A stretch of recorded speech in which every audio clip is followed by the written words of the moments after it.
και εις τους αιώνας των αιώνων. Αμήν. Δόξα Συ ο Θεός. Θειάς Αγία δόξα Συ Βασιλεία Φουράνη παράκλητε.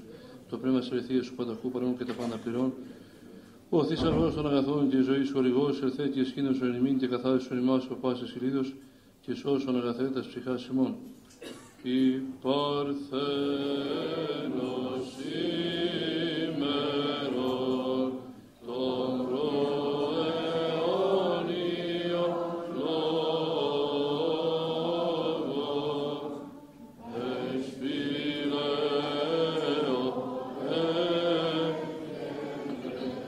από τεκείνα πορείτος χόρευε οικουμένη ακουτιστήσα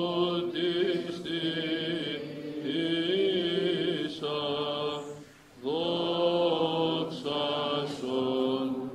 μετά αγγέλων και των ποιμένων βουληθέντα εποφθήνε παιδίων αιών των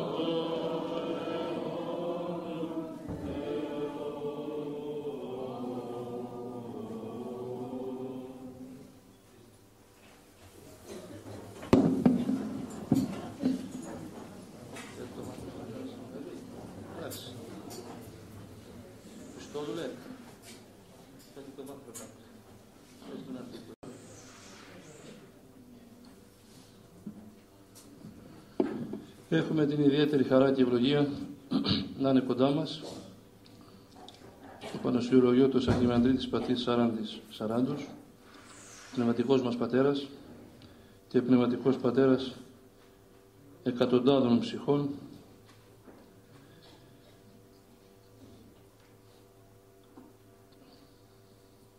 έχουμε την ιδιαίτερη χαρά σήμερα να είναι κοντά μας και να μας αναπτύξει ένα θέμα που πιστεύω είναι σημαντικό και αφορά όλους μας. Η εν Χριστώ διαπαιδαγώγηση των τέκνων κατά τη διδασκαλία της Ορθοδόξου Εκκλησίας μας και των πατέρων της Εκκλησίας. Ένα θέμα που πολλές φορές νομίζουμε ότι διαπαιδαγωγούμε σωστά τα παιδιά μας, αλλά βλέπουμε ότι στην πορεία κάνουμε πάρα πολλά μεγάλα λάθη. Έτσι, μέσα από την εμπειρία του Πατροσαράντη και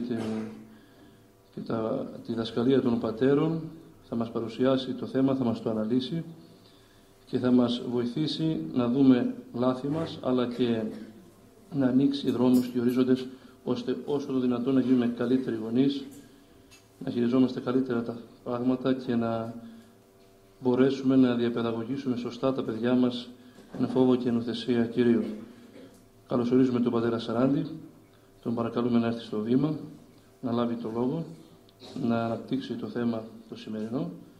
Θα γίνει η εισήγηση του πατρός Σαράντη και στη συνέχεια θα έχουμε απορίες και συζήτηση.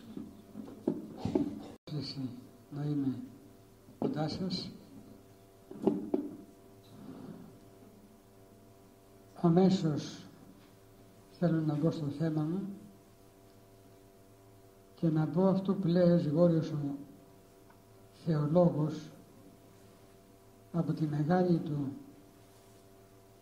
ποιμαντική εμπειρία, αλλά και από την εμπειρία της οικογένειας που είχε, της πατρικής του οικογένειας. Λέει ότι ο άνθρωπος είναι πολύτροπον όν. Δεν είναι δηλαδή ένα τυχαίο δημιούργημα,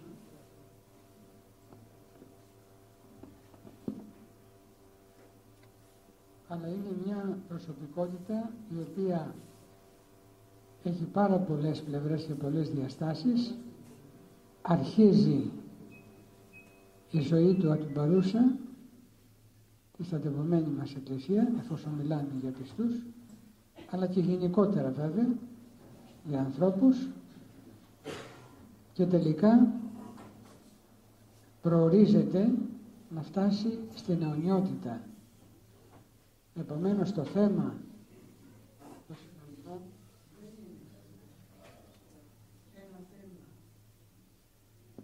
το οποίο περιορίζεται σε κάποια χρονικά όρια ή σε επιμέρους στόχους και παρατηρήσεις, αλλά απευθύνεται για την κορονίδα της δημιουργίας που είναι ο άνθρωπος. Η Παλαιά Διαθήκη και ειδικά η Γένεση αντιλαμβάνεται τον άνθρωπο σαν το τέλειο δημιούργημα του Θεού, που αποτελεί και την εικόνα του Θεού, με σκοπό και με προορισμό αυτή η εικόνα του Θεού να φτάσει να γίνει καθομοίωση και κατά χάριν Θεός. Βεβαίως τα σημερινά μορφωτικά δεδομένα και ο μεγάλος πόλεμος που έχει γίνει στην Παλαιά Διαθήκη και στην Ορθόδοξη διδασκαλία από τη μεγάλη αίρεση της νέας εποχής μας έχουν μπερδέψει και μας έχουν αλλοιώσει την οτροπία, και ακόμα και εμείς που είμαστε στον χώρο της Εκκλησίας, όσο είμαστε ο καθένας μας, δεν έχουμε απόλυτη εμπιστοσύνη και βεβαιότητα σε αυτό το θεόπνευστο βιβλίο της Παλαιάς Διαθήκης, το οποίο είναι ισόκυρο και ισοστάσιο της Καινής. Αλλά κι αν ακόμα υποτεθεί ότι έχουμε επιφυλάξεις, που δεν πρέπει να έχουμε βέβαια, αλλά κι αν ακόμα υποτεθεί ότι εμείς σαν σκεπτόμενοι, σαν άνθρωποι που λαμβάνουμε υπόψη μας τα επιστημονικά δεδομένα και κρατάμε κάποια κρατούμενα για την Παλαιά Διαθήκη, όμως έχουμε ένα άλλο τεράστιο γεγονός, και αυτό είναι η σάρκωση του Λόγου, ότι το δεύτερο πρόσωπο της Αγίας Τριάδος, ο άσαρκος Λόγος, έγινε άνθρωπος, σαρκώθηκε, πήρε την ίδια φύση, πήρε όλα τα χαρακτηριστικά τα δικά μας, τα ανθρώπινα, και επομένως το γεγονός ότι ο τέλειος Θεός γίνεται και τέλειος άνθρωπος, αυτό σημαίνει ότι καταξιώνει εις το έπακρο την ανθρώπινη δημιουργία και επιβεβαιώνει την Παλαιά Διαθήκη, η οποία βλέπει τον άνθρωπο ως εικόνα του Θεού. Κάποιοι πατέρες της Εκκλησίας μας λέγουν ότι ο αληθινός εικονισμός, η αληθινή εικόνα,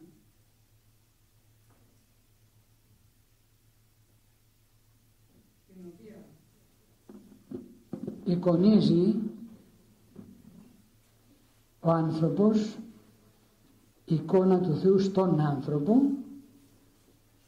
είναι αντίστροφη από αυτή που νομίζουμε εμείς. Δηλαδή, το λέμε πολύ απλά, στην προαιώνια βολή του Θεού, δηλαδή πριν ο Πατήρ, ο Υιός και το Πνεύμα του Άγιο δημιουργήσουν ό,τι δημιουργήσαν, και κατά κορυφή βέβαια τον άνθρωπο, είχαν στην προαιώνια βολή τους να έρθει το δεύτερο πρόσωπο της Αγίας Τριάδος μέσα στην κτιστή δημιουργία και να πάρει την ανθρώπινη μορφή. Άρα προϋπάρχει η εικόνα αυτή προ πάντων των αιώνων μέσα στη βολή του Θεού.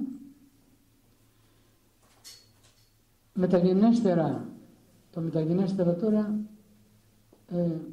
δεν επιτρέπει να το πούμε, διότι στη ζωή της Αγίας Τριάδος δεν υπάρχει χρόνος, αλλά εν πάση περιπτώσει όταν δημιουργεί ο Θεός τον χρόνο και δημιουργεί και όλα τα δημιουργήματα και τον άνθρωπο, τότε ο άνθρωπος δημιουργείται κατ' εικόνα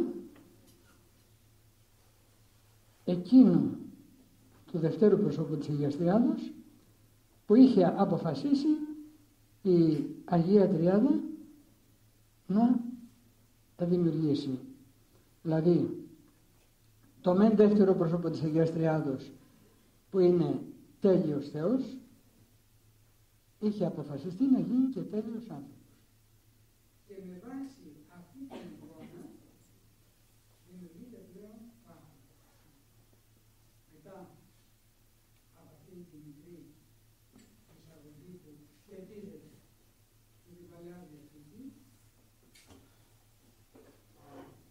ερχόμαστε στο θέμα μας και ιδιαίτερα σαν θέμα που αφορά πλέον εμάς μετά από τη δημιουργία, έτσι όπως την έχει σχεδιάσει και την έχει μορφώσει η Εκκλησία μας. Και πλέον η δημιουργία του ανθρώπου πιστεύω ότι είναι ένα μεγάλο θαύμα, είναι ένα μεγάλο γεγονός και κάτω από αυτήν την προοπτική θα δούμε από το θέμα. Διαλέγουμε για την απόψινή μας συνάντηση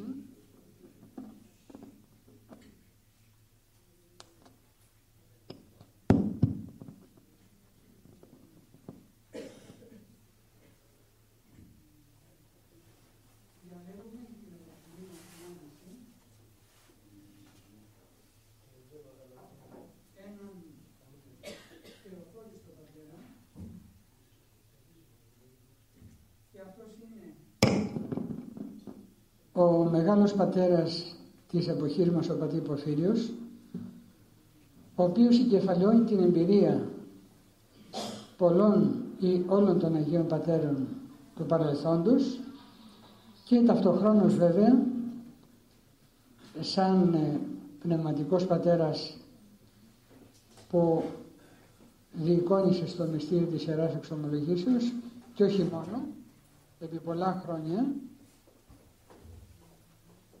περίπου μια 50ετία, έχει να μας πει πολλά για τη διαπαιδαγώγηση των ανθρώπων. Η προσωπική μου εμπειρία, επιτρέψτε μου εξομολογητικά να πω, είναι μια εμπειρία πόνου. Δηλαδή, όταν αναλογίζεται κανείς την ανάγκη και την πρακτική αλλά και τη θεωρητική διάθεση να δώσει αγωγή σε νεωτέρους ανθρώπους, βρίσκεται μπροστά σε πάρα πολλά προβλήματα. Και το πρώτο που αισθάνεται είναι η ανεπάρκεια του ανθρώπου, ανεπάρκεια του παιδαγωγού, του πατέρα, του διδασκάλου, για να μπορέσει να δώσει αγωγή στους νέους ανθρώπους. Εκεί που νομίζει ότι κάτι δημιούργησε, κάπως έγινε ακουστός το λόγος του ή απέκτησε κάποια δυνατότητα εμπειρίας και επικοινωνίας με έναν νέο άνθρωπο, σε κάποια στιγμή καταλαβαίνει ότι μιλάει σε τοίχο, ότι δεν μπορεί να έχει επικοινωνία με τον νέο άνθρωπο και επομένως βρίσκεται σε μια απορία και σε έναν πόνο. Ας δούμε όμως ιδιαίτερα πώς αντιλαμβάνει τα πράγματα ο πατήρ Πορφύριος πέρα από τη δική μας, την προσωπική μας, του καθενός δυσκολία και την μικρότητα και ελαχιστότητα, γιατί το πρόβλημα της αγωγής είναι τεράστιο. Ο πατήρ Πορφύριος λοιπόν λέγει και διαβάζουμε επακριβώς αυτά που έχουν γραφεί, έτσι όπως τα είπε ο πατήρ Πορφύριος. Η αγωγή των παιδιών αρχίζει από την ώρα της συλλήψεώς τους. Το έμβριο ακούει και αισθάνεται μέσα στην κοιλιά της μητέρας του. Ναι, ακούει και βλέπει με τα μάτια της μητέρας. Αντιλαμβάνεται τις κινήσεις και τα συναισθήματά της, παρόλο που ο νους του δεν έχει αναπτυχθεί. Σκοτεινιάζει το πρόσωπο της μάνας, σκοτεινιάζει και αυτό. Νευριάζει η μάνα, νευριάζει και αυτό. Ό,τι αισθάνεται η μητέρα, λύπη, πόνο, φόβο, άγχος κτλ. Τα ζει και αυτό. Αν η μάνα δεν το θέλει το έμβριο, αν δεν το αγαπάει, αυτό το αισθάνεται και δημιουργούνται τραύματα στην ψυχούλα του, που το συνοδεύουν σε όλη τη ζωή. Το αντίθετο συμβαίνει με τα άγρια συναισθήματα της μάνας. Όταν έχει χαρά, ειρήνη, αγάπη, στο έμβριο τα μεταδίδει σε αυτό μυστικά, όπως συμβαίνει με τα γεννημένα παιδιά. Καταλαβαίνουμε λοιπόν ότι εξ άκρας συλλήψεως, από την αρχή της συλλήψεως, ισχύουν αυτά που λέει ο πατήρ Πορφύριος και αυτά δεν είναι αντίθετα, αλλά είναι πλέον αποδεδειγμένα και με τη βοήθεια της επιστήμης, διότι οι υπέρηχοι που γίνονται εδώ και αρκετά χρόνια διαγιγνώσκουν τις κινήσεις και τις αντιδράσεις του εμβρίου. Και είναι πάρα πολύ γνωστό πλέον ότι το έμβριο έχει μία πραγματική, ολοκληρωμένη ζωή. Ο Άγιος Σημεώνας, ο νέος θεολόγος, λέγει ότι στη δημιουργία του ανθρώπου θα πρέπει να διακρίνουμε 3 στάδια. Το πρώτο είναι η εμβριακή ηλικία, το εννεάμηνο που χρειάζεται για να ολοκληρωθεί ο πρώτος κύκλος της ζωής του, και σε αυτό ακριβώς το εννεάμηνο μπήκε ταπεινούμενος και το δεύτερο πρόσωπο της Αγίας Τριάδος, ο Κύριος μας Ιησούς Χριστός. Θα μπορούσε βέβαια, ας κάνουμε και μία παρέκβαση που σχετίζεται και με την εορτή των Χριστουγέννων που περιμένουμε, θα μπορούσε ο Χριστός μας να μην έρθει με αυτόν τον τρόπο και να κατέβει εξ ουρανού ως ένας τεράστιος άνδρας, άνθρωπος, με μεγάλη συνοδεία αγγέλων και αρχαγγέλων, και επομένως από την αρχή να μας επιβληθεί στο ανθρώπινο γένος και να ξέρουμε από την αρχή ότι αυτός, το δεύτερο πρόσωπο της Αγίας Τριάδος, θέλησε να μας τιμήσει προσλαμβάνοντας και την ανθρωπινή φύση, αλλά με έναν μεγαλεπίβολο τρόπο. Όμως ο Κύριος μας δεν ήρθε έτσι. Ήρθε με τον τρόπο που όλοι εμείς οι άνθρωποι ερχόμαστε, γεννιόμαστε, εκτός από την πρώτη την αρχική αιτία, που είναι η συνέβρεση των συζύγων. Έτσι λοιπόν εκ Πνεύματος Αγίου ο Κύριος μας συλλαμβάνεται, αλλά και αντιστοίχως έχουμε την σύλληψη των ανθρώπων, τη σύλληψη ενός νέου ανθρώπου που προέρχεται από την έκρηξη της αγάπης των 2 συζύγων, μετά από την ευλογία του Θεού και με την έκρηξη της αγάπης των 2 συζύγων συλλαμβάνεται, παραμένει 9 μήνες κάτω από την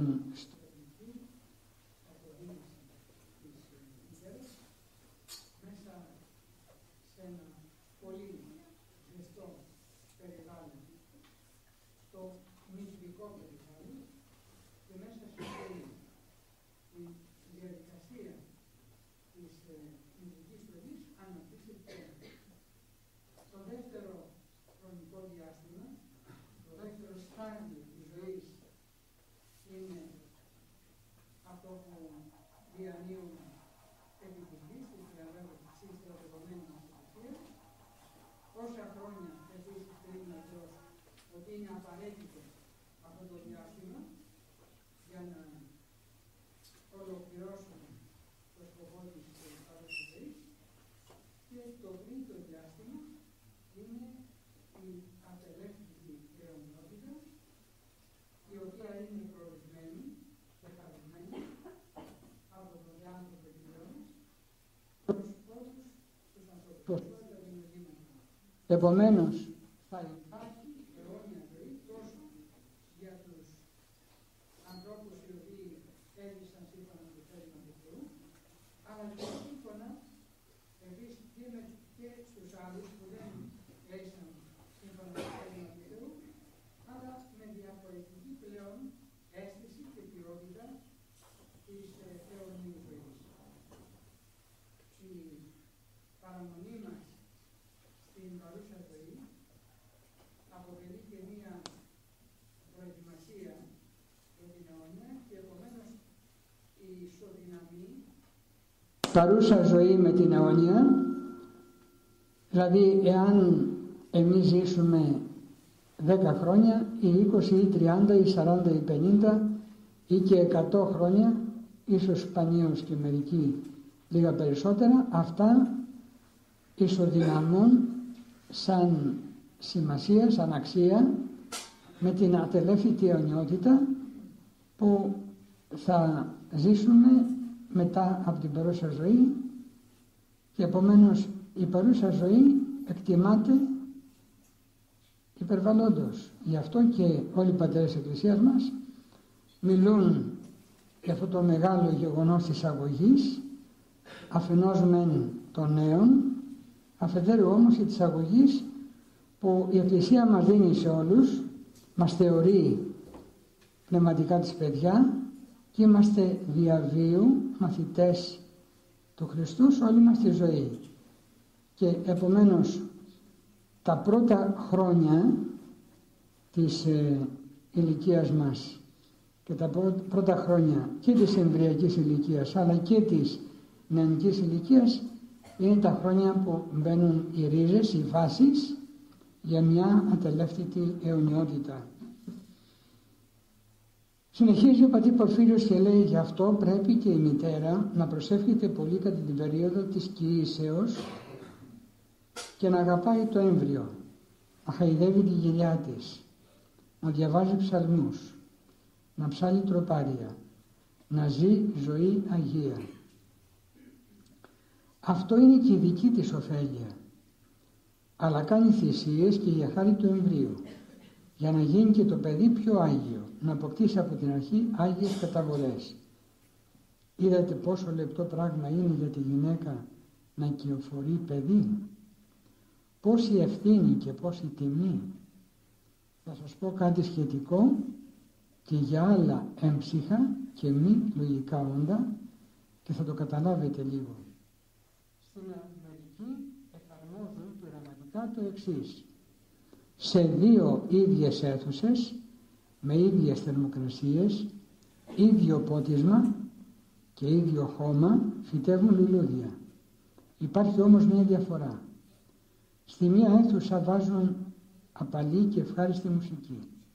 Το αποτέλεσμα, τι να σας πω, τα λουλούδια αυτής της αίθουσας παρουσιάζουν τεράστια διαφορά σε σχέση με τα άλλα.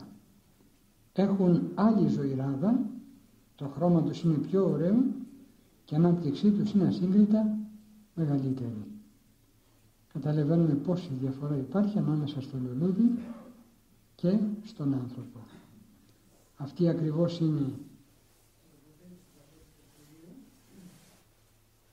αλλά και η συμπεριφορά του Πατρός Πορφυρίου προς τις νέες μητέρες και νέες κοπέλες ήταν τέτοια που εισέφεραν και αντιλαμβάνονταν το θαυμασμό και την αγάπη του Πατρός Πορφυρίου και το θαυμασμό και την ευλογία στις νέες μητέρες, ακριβώς επειδή μέσα τους δημιουργεί αυτό το μεγάλο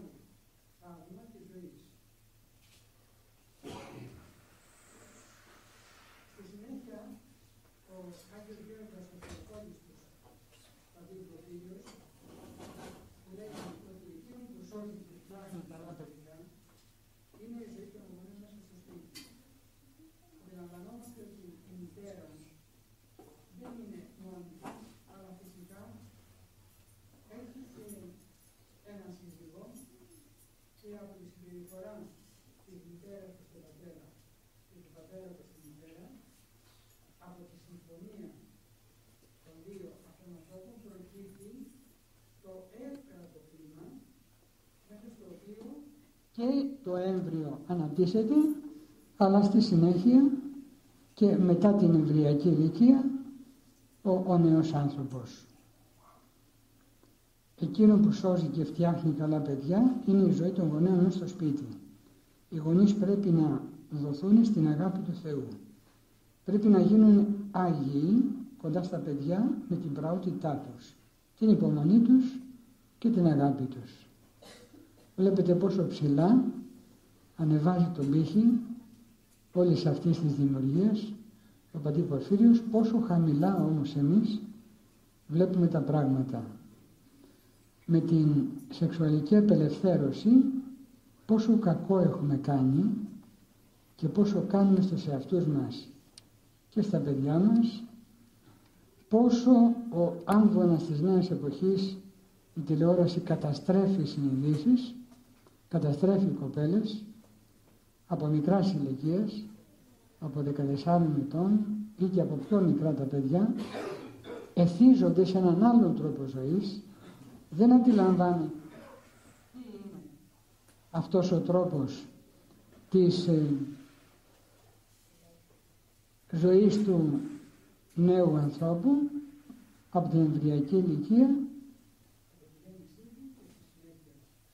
μέσα σε όλο το διάβασμα της ζωής και πλέον, όπως περιλαμβανόμαστε και στα κορίτσια καταστροφή και η διαστροφή είναι πραγματικά δραματική. Αυτά που λέει ο πατήρ Πορφύριος σχετικά με την αγιοσύνη των δύο γονέων φαίνεται μεν άπιαστα του υψηλά, αλλά όμως είναι αυτά που αντιλαμβάνεται ο γέροντας ότι είναι εφικτά, η Εκκλησία μας τα θεωρεί εφικτά, δηλαδή μπορούμε να τα καλλιεργήσουμε μέσα στη θρησκεία μας, μπορούν αυτά να αναπτύσσονται μέσα στις ορθόδοξες κοινωνίες μας, στις ορθόδοξες κοινότητες, και πλέον υπάρχει όλα τα επίπεδα και από τους νέους και τους μεγαλύτερους, αλλά και από την γενιά των παππούδων και των γιαγιάδων, θα υπάρχει αυτή η νοοτροπία, τότε άγγελο του ανθρώπου θα ενισχύει μια γενιά την επόμενη και επομένως θα είναι εφικτή αυτή η νοοτροπία του πατρός Πορφυρίου, ο οποίος δεν απευθυνόταν σε ανθρώπους που ήταν εκτός κοινωνίας, εκτός πραγματικότητος, αλλά ήταν μέσα σε μια κοινωνία και μάλιστα μέσα στην καρδιά, θα λέγαμε, της πρωτεύουσας, μέσα στο χρόνο της Ομόνιας, όπου περνούν, όπου αναστρέφονται και συντονίζονται άνθρωποι όλων των φιλοτήτων, όλων των καταστάσεων, όλων των απόψεων, άνθρωποι οι οποίοι ζουν μέσα στην βίβλη και στον ερωτάματο της καθημερινότητας. Μας αναφέρει ο πατήρ Πορφύριος στη συνέχεια να βάζουμε κάθε μέρα οι δύο σύλλογοι μια νέα σειρά, νέα διάθεση, ενθουσιασμό και αγάπη στα παιδιά. Και η χαρά που θα τους έλθει, η αγιοσύνη που θα τους έλθει εκεί, θα εξαποντήσει στα παιδιά τη χάρη. Όταν λοιπόν ο πατέρας και η μητέρα ζουν στον χώρο της Εκκλησίας, πλησιάζονται, προσέχονται και ασκούν τα δυνατότητα τίποτα, αλλά και τη διακονία του ο καθένας, το επάγγελμα ο καθένας στη μια εντυμότητα, θα έχουν τη συνεχή του συντονιστή, θα είναι εσωτερικά αναπαυμένοι και όλη αυτή η εσωτερική ειρήνη και ανάπαυση θα περνάει στον χώρο των παιδιών, τα οποία και χωρίς συμβουλές και χωρίς λόγια θα βλέπουν την εικόνα του πατέρα ή της μητέρας, θα βλέπουν πώς οι δύο σύζυγοι αναστρέφονται μεταξύ τους και όλη αυτή η εικόνα αλλά και το έφτατο κλίμα, η συμπεριφορά, η ποινή, ο σεβασμός, η αγάπη, η αλληλοσυμπλήρωση, η αλληλοβοήθεια, θα περνάει στα παιδιά και αυτό θα είναι επαγγέλιο και αφορμή για μίμηση μέσα στα χρόνια που θα είναι κοντά στους γονείς, θα είναι μίμηση για τα παιδιά. Και η χαρά και η αγιοσύνη θα τους ευχαριστεί για την κακή συμπεριφορά των παιδιών θα είναι γενικά οι γονείς. Δεν τα σώζουν ούτε οι συμβουλές, ούτε η πειθαρχία, ούτε η αυστηρότητα. Αν δεν αγιάζονται οι γονείς, αν δεν αγωνίζονται, κάνουν μεγάλα λάθη και μεταδίδουν το κακό που έχουν μέσα τους. Αν οι γονείς δεν ζουν ζωή αγία, αν δεν μιλούν με αγάπη, ο διάβολος ταλαιπωρεί τους γονείς με τις αντιδράσεις των παιδιών. Η αγάπη, η ομοψυχία, η καλή συνεννόηση των γονέων είναι ό,τι πρέπει για τα παιδιά. Μεγάλη ασφάλεια και σιγουριά. Εδώ επιτρέψτε μου να καταθέσω μια προσωπική μου εμπειρία από τον χώρο της Ιεράς Εξομολογήσεως. Πριν από μια δεκαετία περίπου είχε έρθει ένα πρωί στο ναό μας μια μητέρα περίπου στα 45 της χρόνια, ήταν αλλόφρον, πολύ αναστατωμένη και μας μιλούσε πολύ μπερδεμένα. Ήρθε λοιπόν και είπε ότι θέλω έναν παπά να έρθει σπίτι μου να διαβάσει, γιατί μας έχουν κάνει μάγια. Και μας έχουν κάνει μαγεία, έλεγε η πεθερά μου και μια στενή συγγενής από την πλευρά του συζύγου. Και επειδή ακριβώς μας έχουν κάνει μάγια, τα παιδιά μου και τα δύο είναι εξαγριωμένα, είναι στην εφηβική ηλικία, σκοτώνονται μεταξύ τους και από στιγμή σε στιγμή μπορεί να γίνει και ένα στιγερό έγκλημα. Είναι τόσο μεγάλο το μίσος που έχουν τα παιδιά μεταξύ τους. Σας παρακαλώ, ελάτε σπίτι να διαβάσουμε εξορκισμούς. Έτσι λέω, ηρεμήστε λίγο και πέστε μας ακριβώς τι συμβαίνει. Έλεγε κι άλλα και αφού έτσι εκτονώθηκε αρκετά, λέω, με επιτρέπετε να σας ρωτήσω. Δεν να ρωτήσετε, γιατί όταν πάτε, λέω, στον γιατρό και του λέτε τα συμπτώματα μιας ασθενείας, δεν ορίζετε εσείς το φάρμακο που πρέπει να πάρετε, αλλά περιμένετε από τον γιατρό τη θεραπευτική αγωγή. Άρχισε να ηρεμεί και λέει, ναι, πέστε εσείς τι νομίζετε. Λέω να ρωτήσω, έχετε εξομολογηθεί ποτέ? Μου λέει όχι. Θα θέλατε? Και βέβαια, λέει, αφού με βλέπετε τόσο αναστατωμένη.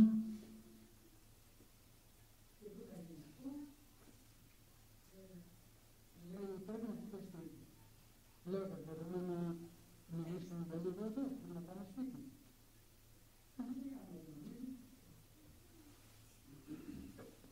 Λέω, επιτρέπετε να ρωτήσω για κάτι άλλο? Ναι, ευχαρίστως. Μήπως υπάρχει κάποια σοβαρή αμαρτία σε εσάς, είστε σίγουροι που δεν έχετε εξομολογηθεί, και μήπως για αυτόν τον λόγο τα παιδιά είναι αναστατωμένα και ίσως δεν είναι η βασική αιτία μια μαγεία ή αν είναι μια μαγεία αυτή θα έχει ασφαλώς βρει έδαφος της αμαρτίας της πτέσης. Δεν μπορεί, λέει πάτερ. Και μετά τη ρώτησα ανοιχτά μήπως έχετε κάνει κάποια έκτρωση. Και μου λέει, ναι, εκτρώσεις έχω κάνει πολλές. Λέω, κοιτάξτε να δείτε, αντιλαμβάνεστε εσείς ότι η έκτρωση είναι ένα σοβαρό αμάρτημα? Λέει, το έχω ακούσει και το καταλαβαίνω για λίγο. Αλλά ελάτε, λέει, σπίτι να διαβάσετε εξορκισμούς, γιατί τα παιδιά μου θα σκοτωθούν. Λέω, κοιτάξτε, εφόσον ανοίξατε την ψυχή σας και ομολογήσατε αυτό το σοβαρό αμάρτημα, θέλω να σας προτείνω τη θεραπευτική αγωγή. Λέω, δεν θα έρθω σπίτι. Αυτό που είπαμε τώρα μπορεί να θεωρηθεί εξομολόγηση? Μου λέει εσείς να μου πείτε. Λέω εγώ νομίζω ναι, ότι μπορεί να θεωρηθεί ιερά εξομολόγηση. Θα σας διαβάσω και μια ευχή για να ενισχυθεί η θέλησή σας, αλλά θα κάνετε και έναν κανόνα. Μου λέει τι είναι αυτό, εξήγησα τι εννοούσα με τον κανόνα, της είπα να έρχεται κάθε Κυριακή στη λειτουργία και να διαβάζει από το Ιερό Ψαλτήριο 1 με 2 ψαλμούς κάθε μέρα με τη σειρά. Με ρώτησε τι είναι το ψαλτήριο, της είπα, το πήρε και λέω ελάτε ή σε μια εβδομάδα ή σε 2 εβδομάδες, το αργότερο σε 1 μήνα και να μου πείτε τι έγινε.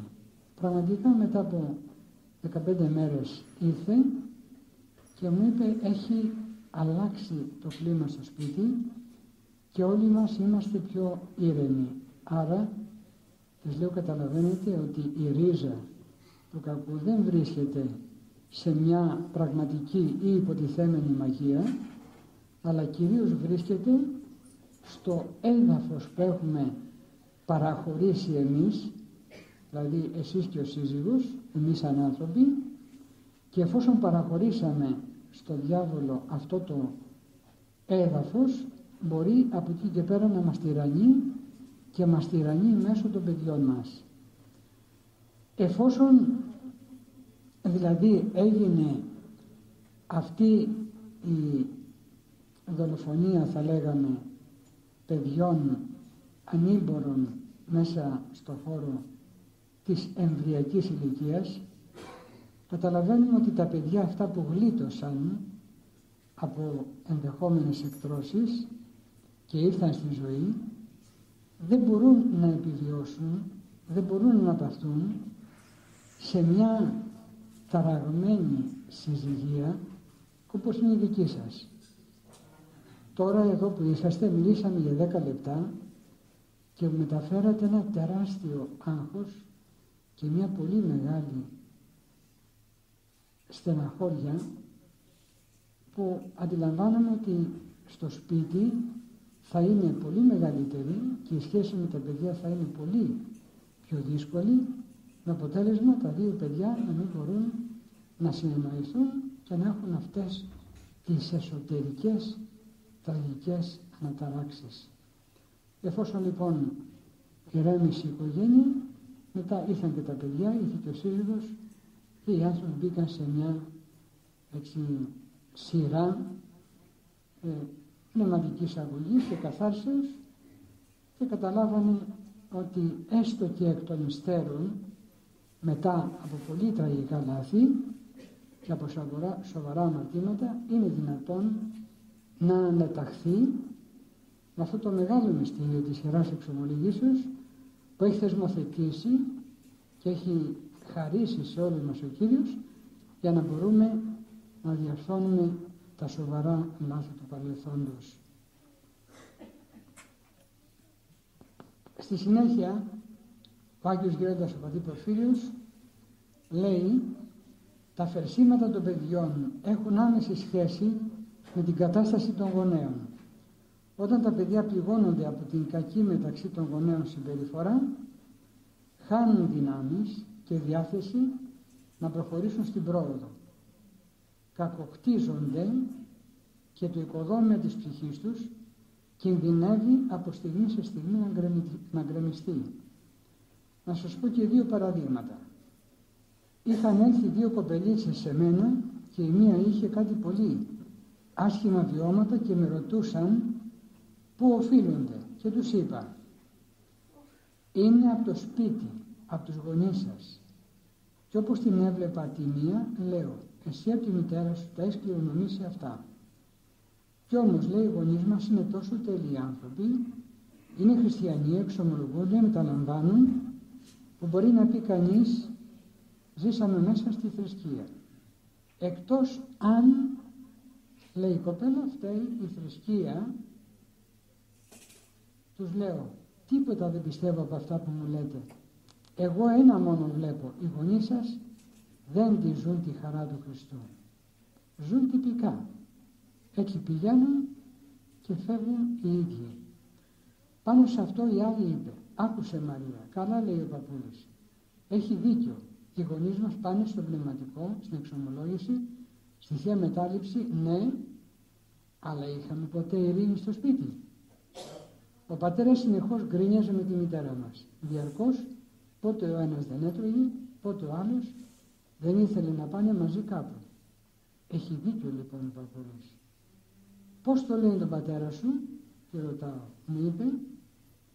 Πώς τη λένε τη μητέρα σου? Μου είπε. Είπε ένα όνομα δηλαδή.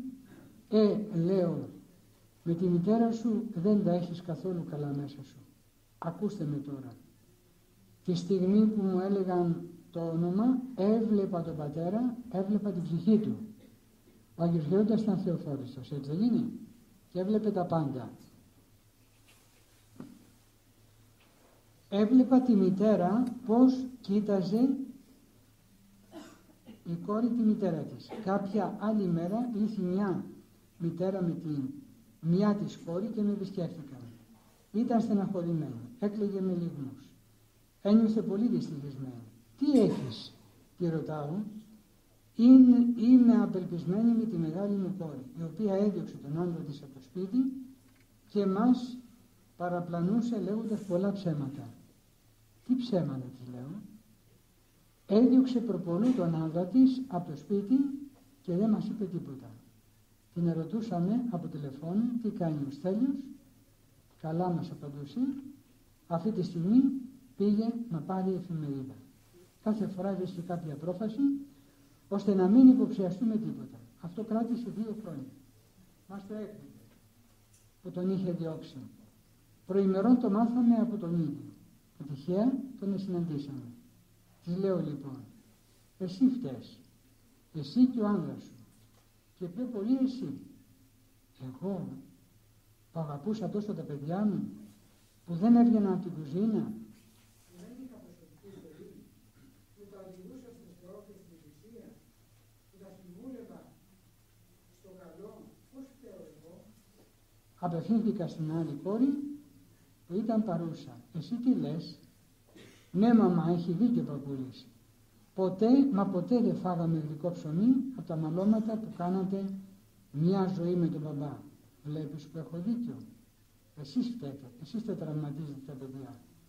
Δεν φταίνε εκείνα. Υφίστανται όμως τις συνέπειες. Δημιουργείται μια κατάσταση στην ψυχή των παιδιών εξαιτίας των γονέων τους, που αφήνει ίχνη μέσα τους για όλη τη ζωή.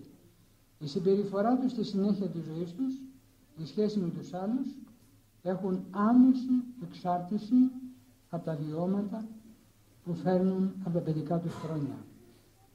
Μεγαλώνουν, μορφώνονται, αλλά κατά βάθος δεν αλλάζουν. Αυτό φαίνεται και στις πιο μικρές εκδηλώσεις της ζωής. Επί παραδείγματι, σου συμβαίνει μια λεμαργία, να θέλεις να τρως. Πήρες, έφαγες, βλέπεις κάτι άλλο, το θέλεις και εκείνο, το θέλεις και τ' άλλο. Αισθάνεσαι ότι πεινάεις. Έτσι λέγει ο Γέροντας, πεινάεις. Ότι άμα δεν φάεις, σε πιάνει μια τρεμούλα. Φοβάσαι ότι θα δυνατήσεις. Είναι κάτι ψυχολογικό, που έχει εξήγηση. Μπορεί, ας πούμε, να μην εγνώρισες πατέρα, να μην εγνώρισες μητέρα. Να είσαι στερημένος και πεινασμένος, φτωχός και αδύνατος. Και αυτό, από πνευματικό ειδονός, εκδηλώνεται αντανακλαστικός ως αδυναμία του σώματος. Βλέπετε πώς μας διαφωτίζει ο Γέροντας. Βαθιά εσωτερικά τραύματα μπορούν να εκδηλώνονται σαν τέτοιες εκδηλώσεις. Στην οικογένεια βρίσκεται μεγάλο μέρος από την ευθύνη για την πνευματική κατάσταση του ανθρώπου. Για να απαλλαγούν τα παιδιά από διάφορα εσωτερικά προβλήματα, δεν είναι αρκετές οι συμβουλές, οι εξαναγκασμοί, η λογική και οι απειλές. Μάλλον γίνονται χειρότερα. Ξέρετε, όταν οι συμβουλές είναι πολλές, επειδή απευθύνονται στη λογική του παιδιού, το παιδί δεν αντέχει, στομώνει η λογική, δεν μπορεί να γεμίσει το μυαλό με τις πολλές παρατηρήσεις, και όσο πιο πολλές παρατηρήσεις γίνονται στο παιδί και συμβουλές, τόσο πιο αναποτελεσματική είναι η παιδαγωγική. Ελάχιστες συμβουλές, ελάχιστες παρατηρήσεις είναι πιο αποτελεσματικές. Αν και οι πολλές συμβουλές και οι πολλές παρατηρήσεις αποτελούν αποσπασματική αγωγή. Γι' αυτό και όσα βιβλία κυκλοφορούν από παιδαγωγούς ή ψυχολόγους που δεν έχουν την πίστη στο Θεό, τα εγχειρίδια, τα συμβουλευτικά είναι αποσπασματικά και μπορεί μεν να ρίχνουν φως για ένα συγκεκριμένο πάθος ή ένα συγκεκριμένο ελάττωμα ή ένα συγκεκριμένο ψυχολογικό ή άλλο πρόβλημα του παιδιού, όμως αυτό που τώρα τελευταία γίνεται κατανοητό και από αυτούς τους επιστήμονες είναι το οικογενειακό περιβάλλον. Γι' αυτό όταν ένα παιδί μικράς ηλικίας ή και μέσα στην περίοδο της σχολική, του γυμνασίου ή του λυκείου, αντιμετωπίζονται σοβαρά μαθησιακά ή προβλήματα συμπεριφοράς, καλούνται οι γονείς και μπροστά στον υπεύθυνο, τον ειδικό, και στο διάλογο που γίνεται διαγιγνώσχεται πάντοτε ότι ανάμεσα στους γονείς υπάρχει ένα τεράστιο χάσμα. Δεν μπορούμε τίποτα να συμφωνήσουν σε κανένα επίπεδο και αυτός ο διχασμός και η διάσταση και η διάσπαση χαράζουν και σημαδεύουν όλη τη ζωή του παιδιού. Και όπως λέει σε κάποια άλλη σελίδα το Γέροντας, έχει πετάξει πλέον, λέει, το πουλάκι από το κλουβί και αν το πουλί πετάξει από το κλουβί δεν μπορείς να το συμμαζέψεις, δεν μπορείς να το βρεις, δεν μπορείς ξανά να το εγκλωβίσεις στο κλουβί του. Αυτό είναι ένα λογοπαίγνιο του Γέροντα βέβαια.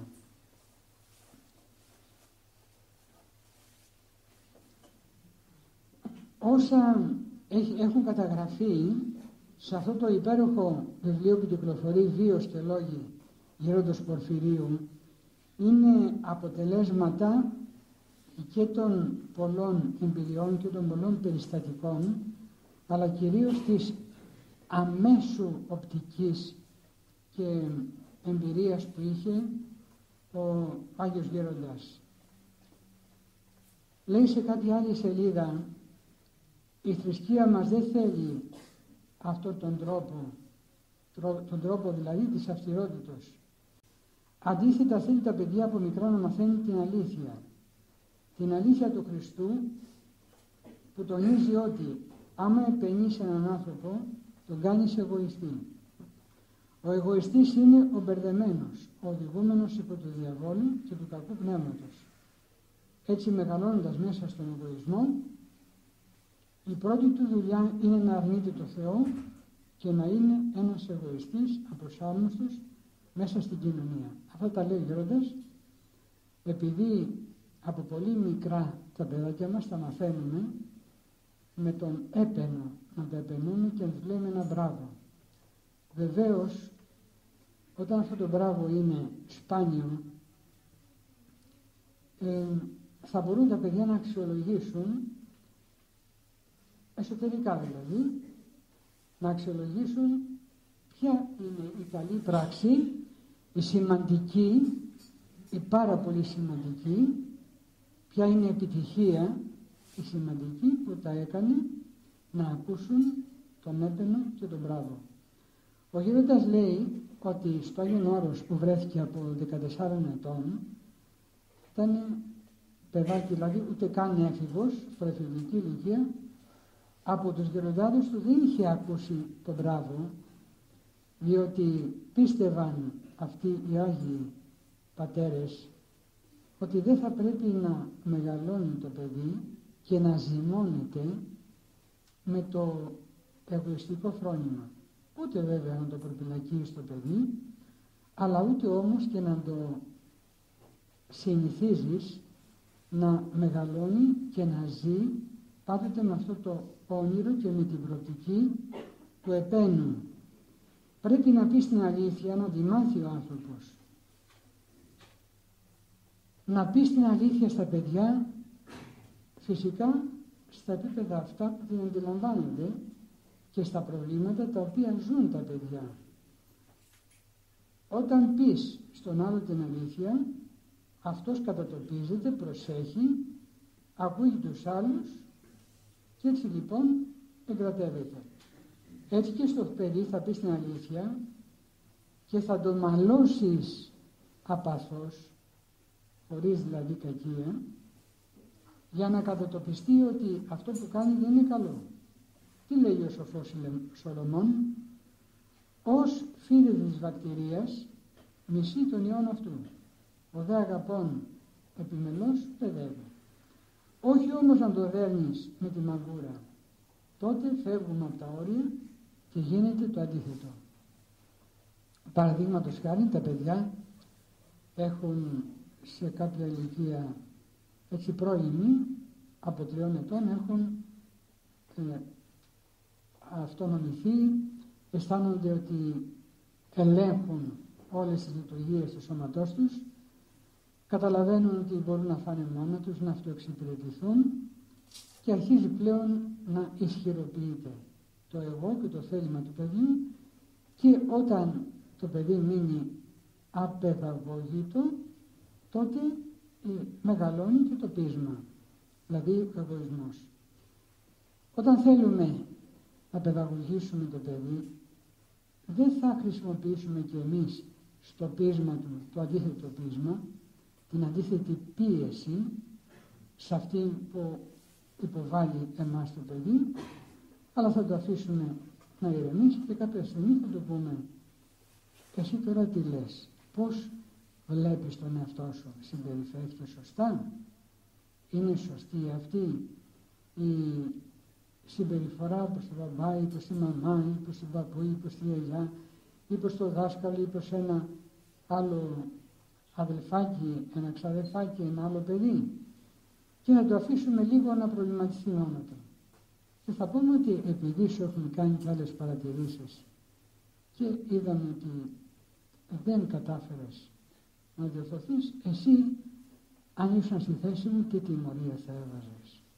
Και να το καλέσουμε το παιδί να αξιολογήσει την τιμωρία που μπορεί να βάλει αυτό στον εαυτό του. Κερδίσαμε έτσι πολλά.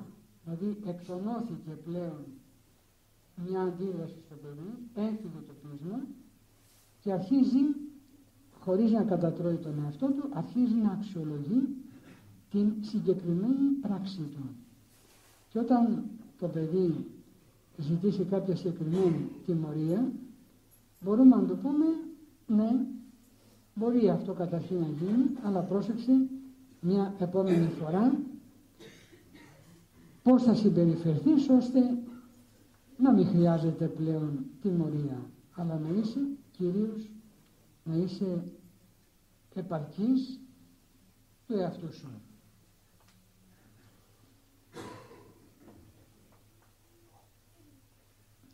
Λέει ο Γέροντας να μαθαίνουμε να αγαπάμε και όχι να ζητούμε να μας αγαπάνε.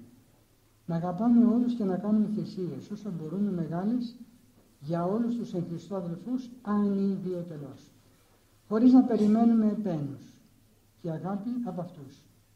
Αυτοί θα κάνουν για μας ό,τι ο Θεός τους λέει. Αν είναι και εκείνοι χριστιανοί, θα δώσουν δόξα στο Θεό. Το βρεθήκαμε και του βοηθήσαμε ή τους είπαμε ένα καλό λόγο. Έτσι να οδηγείτε τα παιδιά στο σχολείο. Αυτή είναι η αλήθεια. Αλλιώς γίνονται απροσάρμοστα. Εδώ μιλάει ο Γέροντας για την ζωή του παιδιού στο σχολείο και επομένως τα παιδιά αυτά που μαθαίνουν σε αυτό το μεγάλο σχολείο της ταπεινοφροσύνης, το να μην δηλαδή αναζητούν δυνατώς τον έπαινο ή την πρωτιά εγωιστικά, τότε αυτά τα παιδιά δεν δημιουργούν προβλήματα στους ανθρώπους τους. Δεν θυμώνουν όταν τους υπολογίζουν στο λάθος τους, αλλά προσπαθούν να διορθώσουν και προσεύχονται ο Θεός να τους βοηθήσει να μην γίνουν εγωιστές.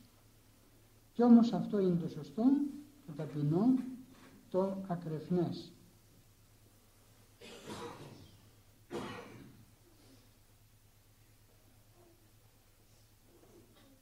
Τελειώνει αυτή η καθοδήγηση του Αγίου Γέροντος σε αυτό το βιβλίο δύο σχελόγοι Πορφυρίου με την εξής παράγραφο. Η νοοτροπία της σημερινής κοινωνίας κάνει κακό στα παιδιά. Έχει άλλη ψυχολογία, άλλη παιδαγωγική που απευθύνονται σε παιδιά αθέων. Η νοοτροπία αυτή οδηγεί στην ασυδοσία και βλέπετε τα αποτελέσματα στα παιδιά και στους νέους. Φωνάζουν σήμερα οι νέοι, λένε πρέπει να μας καταλάβετε, δεν πρέπει όμως να πάμε κι εμείς σε αυτούς. Αντίθετα να προσευχόμαστε για αυτούς. Θα λέμε το σωστό, θα το ζούμε, θα το κηρύττουμε, αλλά δεν θα προσπαθούμε να προσαρμοστούμε με το πνεύμα τους, να μην χαλάσουμε το μεγαλείο της πίστεώς μας. Δεν γίνεται για να τους βοηθήσουμε να αποκτήσουμε τη δική τους νοοτροπία. Πρέπει να είμαστε αυτοί που είμαστε και να κηρύττουμε την αλήθεια και το φως. Από τους Αγίους Πατέρες θα μάθουν τα παιδιά. Η διδασκαλία των πατέρων θα μάθει στα παιδιά μας για την εξομολόγηση, για τα πάθη, για τις κακίες, πώς νικούσαν οι Άγιοι τον κακό εαυτό τους και εμείς θα ευχόμαστε ο Θεός να εγκύψει μέσα τους.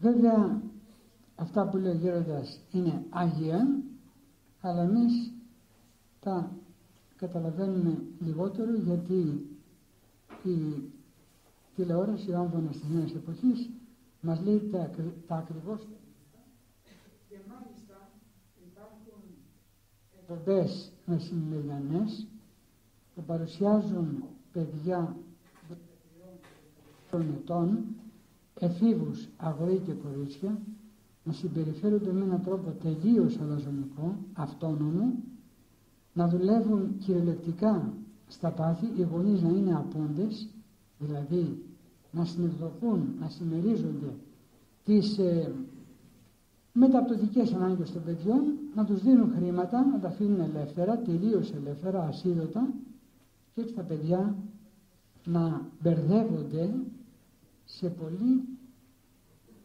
χειρότερους δεδάλους από ότι εάν οι γονείς είχαν μια λογική, αν είχαν μια χριστιανική, μια καλοπροαίρετη επιστασία και προσπαθούσαν έτσι κυρίως με τις προσευχές να ενισχύουν τα παιδιά. Λίγο ακόμα θα μου επιτρέψετε, ο Άγιος Γέροντας Πορφύριος εις ανύποπτον χρόνο, σε χρόνο δηλαδή που δεν είχε πάρα πολύ έρθει στο προσκήνιο ή υποβοηθούμενη αναπαραγωγή, δηλαδή εξωσωματική, είχε πει ο Γέροντας μια άποψη την οποία καλό θα είναι και θα πρέπει πάρα πολύ να την προσέξουμε, και φυσικά είναι το προϊόν και το αποτέλεσμα της θεοφώτιστης εμπειρίας που είχε. Στο βιβλίο λοιπόν μαθητεύοντας στον Γέροντα Πορφύριο, που εξεδόθηκε τώρα τελευταία, ο συγγραφέας μας δίνει ένα διάλογο του με τον Γέροντα. Μιλάει ο Γέροντας για τα παιδιά, λέει, του Σωλήνα. Παιδιά του Σωλήνα. Είναι το παραπλήσιο αυτό με την βοηθούμενη αναπαραγωγή, την εξωσωματική δηλαδή. Λέει λοιπόν ο Γέροντας, ο οργανισμός μας έχει μνήμη. Τα κύτταρά μας, η ιστή μας, όλα. Η ψυχή είναι παντού, σε όλο το σώμα.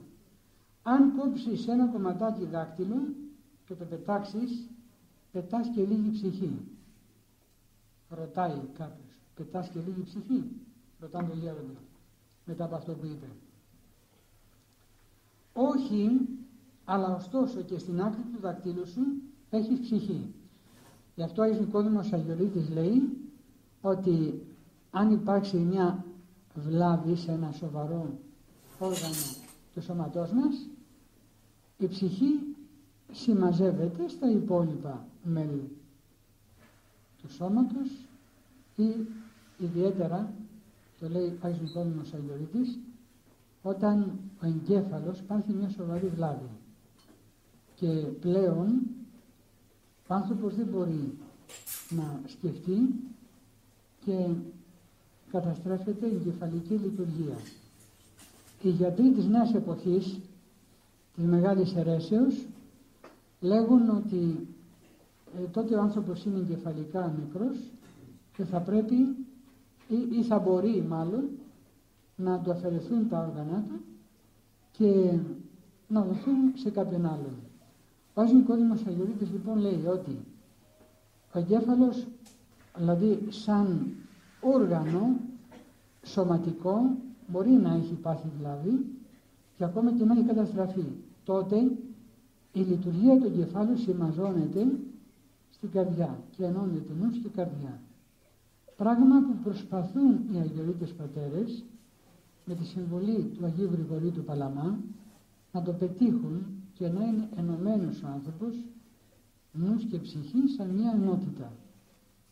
Επομένως, ο νους μπορεί να είναι, δηλαδή ο εγκέφαλος του ανθρώπου να είναι καταστραμμένος, αλλά όμως η εγκεφαλική λειτουργία να έχει κατέβει στην καρδιά του ανθρώπου και να μην είναι νεκρός.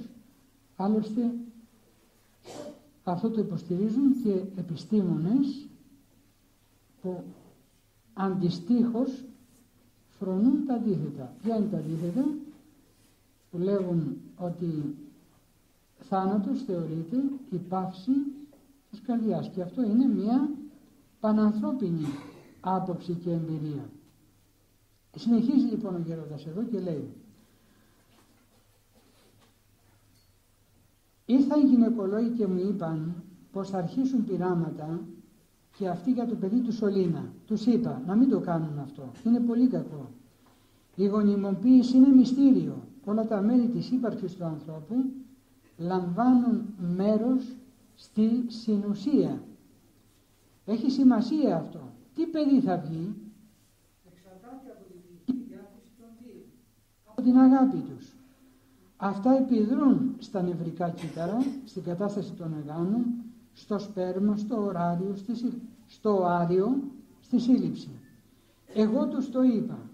Έχω πληροφορία ότι θα γίνει μεγάλο κακό με το παιδί του Σωλήνα. Και τώρα να άρχισαν να γράφουν και οι εφημερίδες.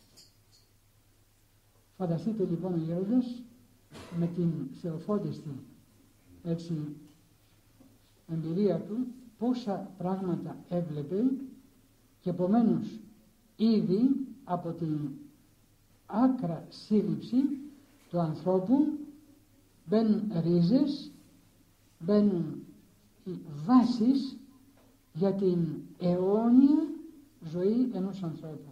Πόσο λοιπόν υπεύθυνοι είμαστε όλοι οι γονείς και πόση σημασία έχει αυτή η αγωγή των παιδιών.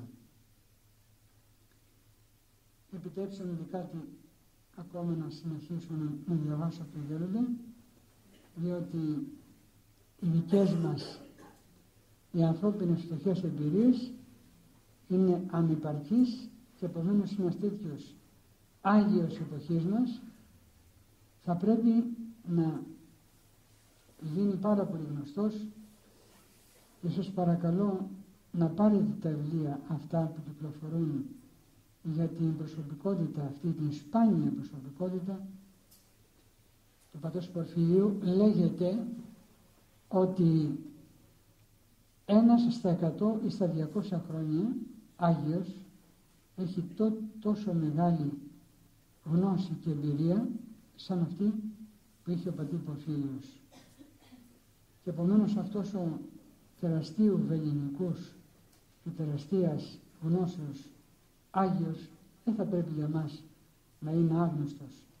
Κυκλοφορούν 3-4 βιβλία τα οποία είναι πραγματική θησαυρή και αποκρυπτογραφούν και αποκαλύπτουν και μας δίνουν και τις ευχές του ταυτόχρονος, διότι πλησιάζοντας τον Άγιο Γέροντα έρχεται και αυτός περισσότερο κοντά μας και μας φωτίζει, μας βάζει στην οτροπία του και επομένως όλα τα λάθη που έχουμε κάνει μπορούν να διορθωθούν και εκ των υστέρων.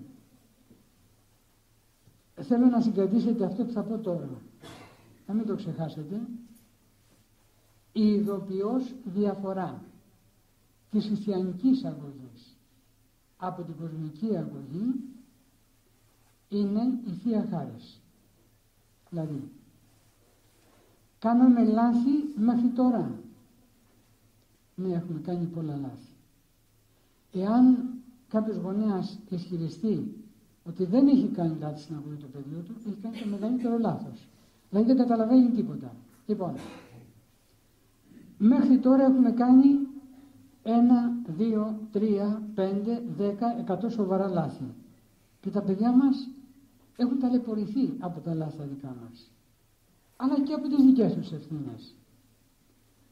Η Θεία Χάρις, όταν την επικαλούμαστε, μπορεί να αναπληρώσει τα λάθη αυτά, όταν και εμείς ταυτοχρόνως μέσα μας δεχθούμε με μετάνοια ότι κάναμε λάθη και ζητάμε το έλεος του Κυρίου, ο οποίος το παρέχει αυθόνως το έλεος και βοηθάει ώστε τα λάθη μας, οι τραυματικές εμπειρίες των παιδιών, να μετατραπούν και να μεταβληθούν σε εμπειρίες δράσεως, αναπτύξεως και καταξιώσεως μέσα στο χριστιανικό χώρο ζωής.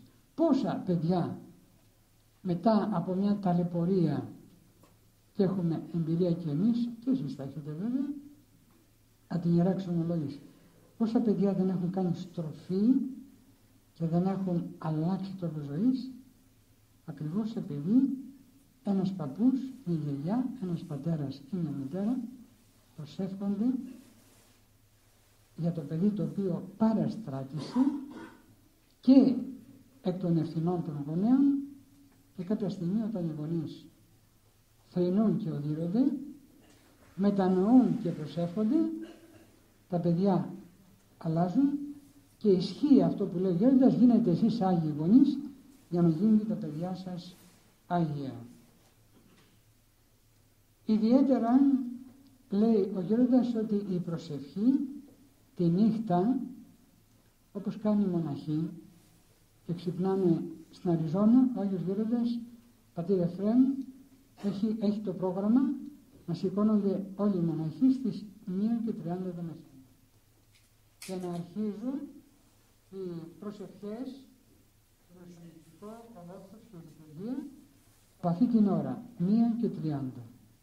Πραγματικά εμείς που αξιοθήκαμε να πάμε στην Γέροντα και να βρεθούμε σε αυτό το περιβάλλον, είναι το κάτι άλλο. Δηλαδή η προσευχή αυτών των ωρών έχει αποδειχθεί ότι είναι προσευχή εισακουστή, ακούγεται από τον Κύριο, διότι αντιστοίχως φαίνεται, δυστυχώς εμείς δεν έχουμε αυτή την εμπειρία, ο Γέροντας Πορφύριος και ο πατήρ Εφραίμ δεν έχουν την εμπειρία αυτή, γι' αυτό και προσεύχονταν αυτές τις ώρες ή εν πάση περιπτώσει όσο γίνεται νωρίτερα. Λοιπόν, αυτές οι μεταμεσονύχτιες ώρες είναι ώρες που ιδιαιτέρως ενεργοποιείται η λατρεία στη θριαμβεύουσα Εκκλησία και επομένως και εμείς μετέχουμε σε αυτή τη λατρεία της στατευωμένης.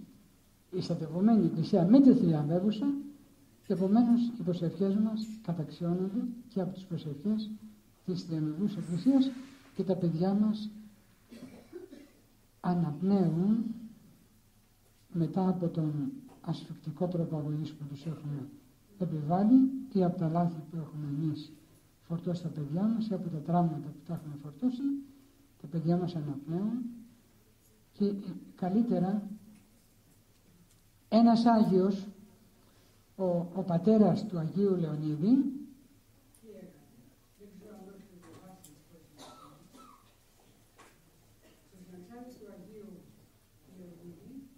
αναφέρεται ότι ο πατέρας του Αγίου Λεωνίδη πήγαινε το βράδυ που κοιμόταν το παιδί του, ήταν ενός ή 2 ετών, πήγαινε κοντά στο κρεβατάκι του, ακουμπούσε, λέει, το κεφάλι του πάνω στην καρδιά του παιδιού ή εν πάση περιπτώσει το χέρι του πάνω στην καρδιά του παιδιού, πιστεύοντας ότι αυτό το αθώο παιδί, το καθαρό παιδί, έτσι κρατάει μέσα του ακεραία και καθαρή τη Θεία Χάρη και ενισχυόταν και αυτό στην προσευχή του, και έτσι η προσευχή του πατέρα, μαζί βέβαια με την αντίστοιχη καθαρότητα και συγκατάθεση, συμφωνία του παιδιού, ανέδειξαν το Μεγάλο Άγιο, τον Άγιο Λεωνίδη.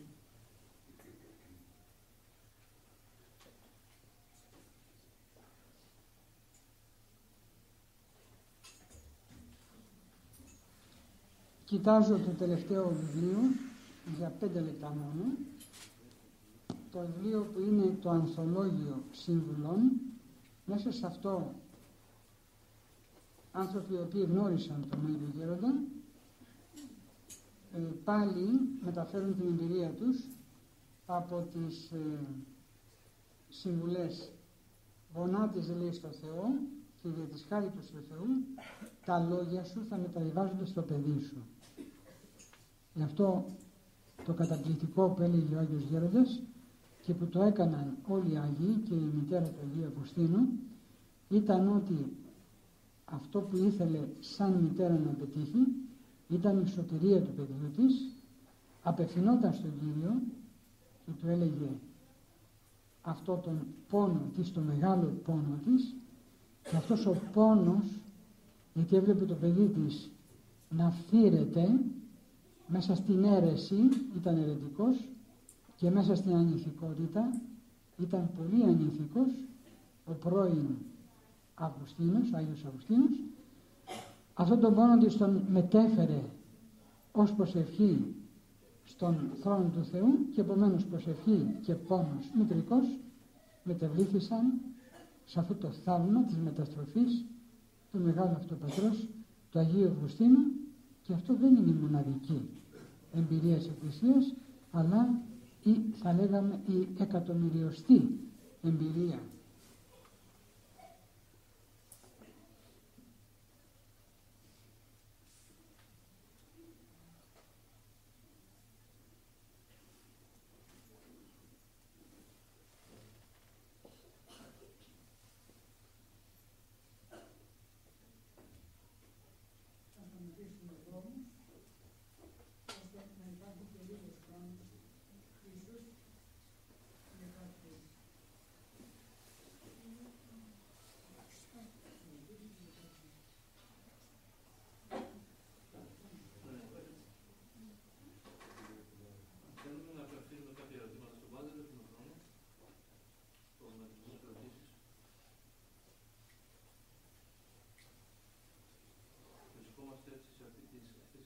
Για να ωφεληθούμε, οπότε να αφήνουμε ελεύθερο τον εαυτό μας να μην οπουδήποτε δεν είναι.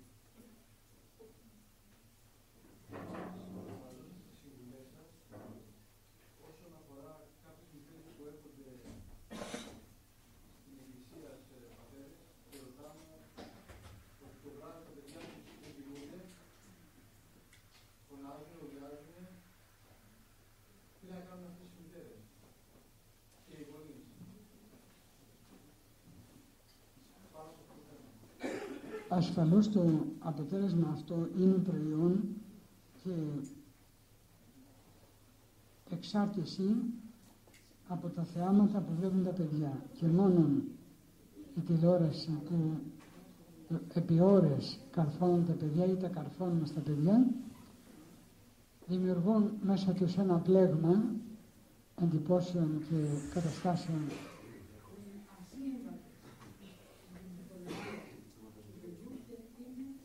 το πιο και το πιο αναμενόμενο αποτέλεσμα τα παιδιά μας να μην έχουν καλό ύπνο. Γι' αυτό και υπάρχει αυτή η προσευχή που κάνουμε στο απόδειγμα και καλό θα ήταν βέβαια και οι γονείς αλλά και τα παιδιά έστω για λίγο, δηλαδή αν δεν μπορεί το παιδί να μείνει σε όλο το απόδειγμα, είναι πολύ μικρό, να ακούσει ένα μέρος του αποδείγμου ή να μάθει το πιστεύω και αν το λέει τα παιδιά είναι σφουγγαράκια. Αμέσως μαθαίνουν τις προσευχές πάρα πολύ πιο εύκολα από ό,τι εμείς. Θα μπορούν να μάθουν το πιστεύω, να μάθουν το Κύριε εισάκουσον, το ελέησον ο Θεός, ή αν ακούσουν αυτή η προσευχή, το Άγιε Άγγελε, ο φύλαξ και σκεπαστής της Θείας ζωής κτλ. Τα παιδιά σκεπάζονται από τις προσευχές ή να πούν το Πάτερ ημών ή το Κύριε Σου Χριστέ ελέησόν, να φιλήσουν την εικόνα, να ανάψει το καντιλάκι η μαμά ή και το παιδί, αν θα μπορούσε, δηλαδή αν είναι σε ηλικία μπορεί να ανάψει το καντιλάκι. Είναι ωραιότατη εμπειρία, αλλά και το φως του καντιλιού, επειδή σχετίζεται με τη Θεία Χάρη και με την προσευχή, δημιουργεί στα παιδιά πάντοτε μια ζεστή, γλυκιά, κατανυκτική αίσθηση. Και επομένως τι ωραιότερο τα παιδιά να κλείσουν τα ματάκια τους, έχοντας μια τελευταία εικόνα της ημέρας, αυτό το κατανυκτικό, το ήρεμο, το ήσυχο φως του καντιλιού και απέναντι βέβαια μια εικόνα η οποία θα είναι του Αγίου, θα είναι του Κυρίου μας, θα είναι της Παναγίας. Παίζει πολύ μεγάλο ρόλο στην ψυχολογία του παιδιού, έτσι ο καταιγισμός, ο πολυβολισμός των εικόνων της τηλεοράσεως. Δηλαδή τα παιδιά πολλές φορές κοιμούνται με ανοιχτή την τηλεόραση, αν είναι δυνατόν. Δεν είναι σπάνιο, νομίζω το σπάνιο είναι το αντίθετο. Να μην κοιμούνται χωρίς την τηλεόραση. Αν υπερβάλλω, καλύτερα να υπερβάλλω, αλλά πάντως η πραγματικότητα να μην είναι αυτή. Παραλλήλως βέβαια εμείς σαν ιερείς μπορούμε να διαβάσουμε στο παιδάκι μια ευχούλα. Είναι μια ευκαιρία να διαβάσουμε στο παιδί μια ευχή, να σταυρώσουμε. Ελέησον ημάς ο Θεός κατά το μεγαλό σου, εκδόμαστε υπερελέγιος ζωής, ειρήνης, υγείας και σωτηρίας του δούλου του Θεού, το Δημητράκη. Μάλιστα. Και ευχή μάλιστα. Αλλά αυτό συμβαίνει και με μεγάλους. Δεν είναι μόνο με τα παιδάκια. Είναι μεγάλους.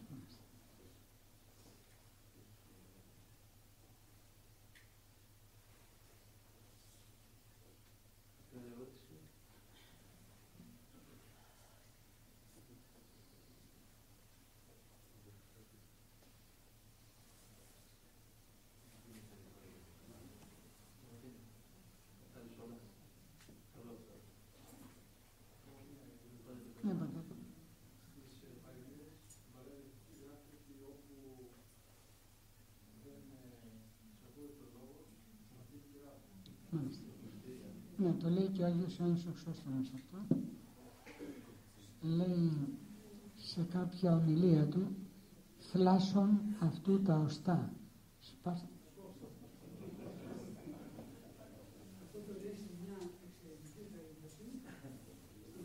Είναι που θα...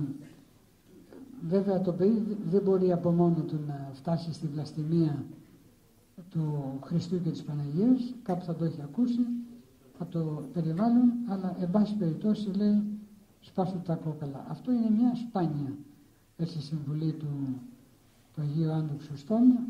Έχει πει πάρα πολλά άλλα σαν αυτά που λέει ο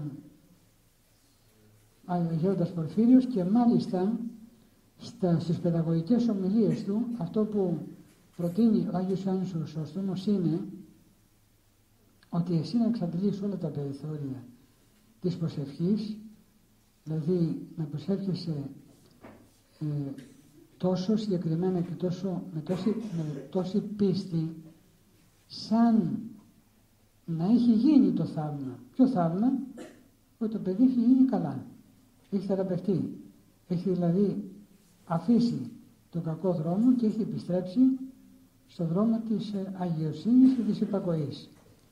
Και λέει, όταν η μητέρα ή ο πατέρας πηγαίνουν στην εκκλησία, στη λειτουργία να εκκλησιαστούν και τα παιδιά δεν πηγαίνουν, διότι έχουν αυτονομηθεί, είναι έφηβοι, είναι πλέον έχουν χαράξει το δρόμο τους και το πρόγραμμά τους και έχουν απομακρυνθεί από την εκκλησία, λέει να πας στη Θεία Λειτουργία σαν να έχεις πάρει από το χεράκι το παιδί σου και σαν να είναι και αυτό παρόν.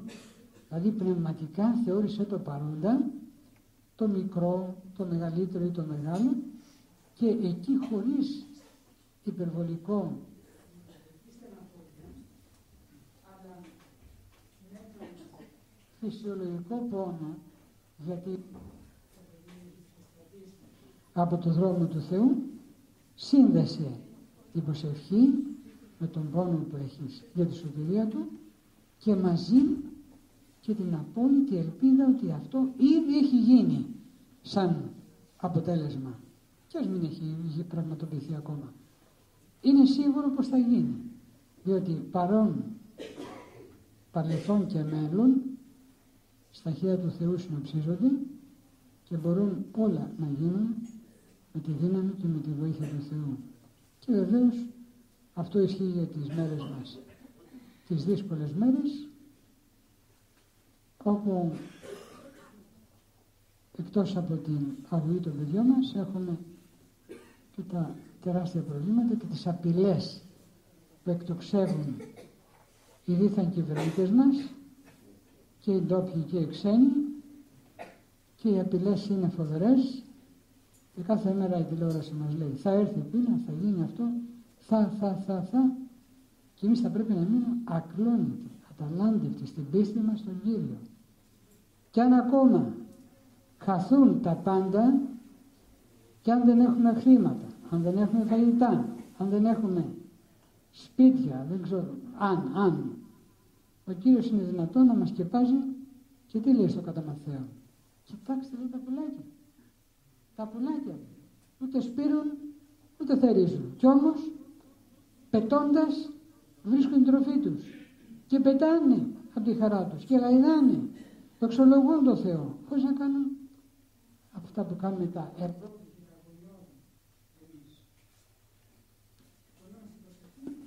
Με την πίστη, με την βεβαιότητα ότι όλα αυτά γίνονται εισακουστά από τον Κύριο, θα πρέπει να προχωρούμε και στις παρούσες δύσκολες συνθήκες. Ορίστε. Ασφαλώς. Ασφαλώς.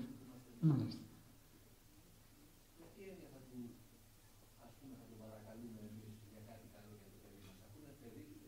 Μάλιστα. Γιατί στην Καινή Διαθήκη λέει ο ίδιος αιτείτε και δοθήσατε. Και το κρούοντι ανοιγήσετε. Δηλαδή αυτό που θέλει ο Κύριος είναι να μην μένουμε εμείς αδρανείς, σαν γονείς. Να μην μείνουμε έτσι, αδιάφοροι. Λοιπόν, και τι έγινε? Έχει ο Θεός. Έχει ο Θεός με πίστη αυτό που του ζητάμε.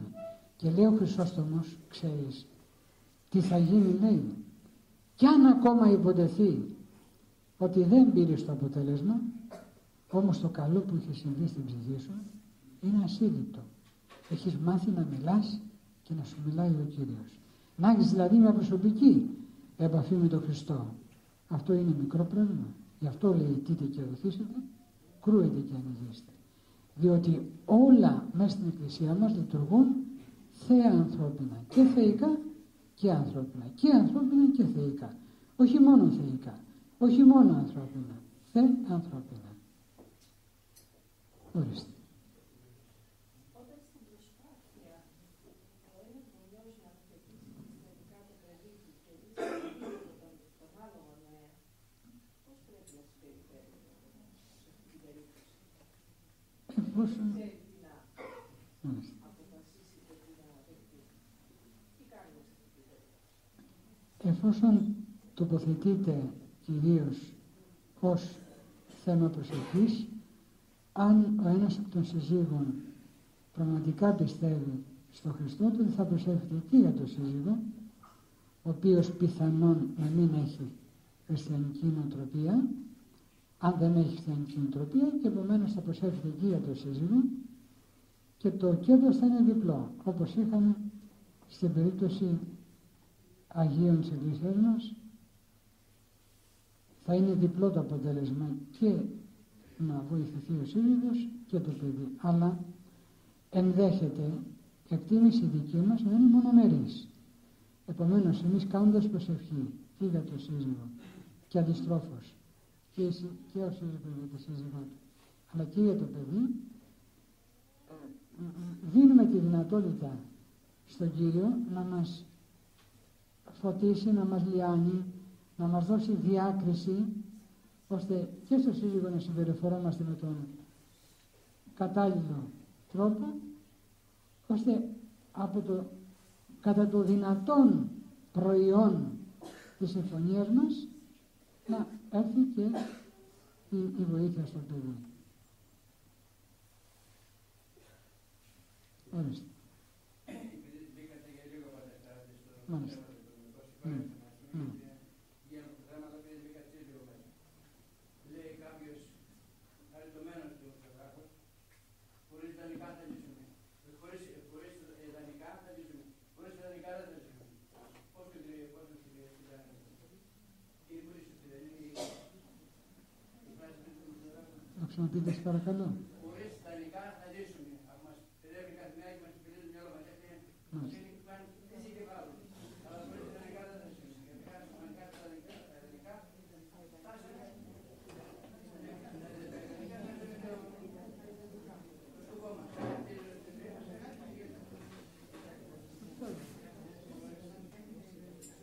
Σωστά το λέει ο δημοσιογράφος, αλλά είναι από τους σπάνιους δημοσιογράφους. Περισσότεροι μας απειλούν. Οι περισσότεροι μας απειλούν. Είναι μέσα στο σύστημα.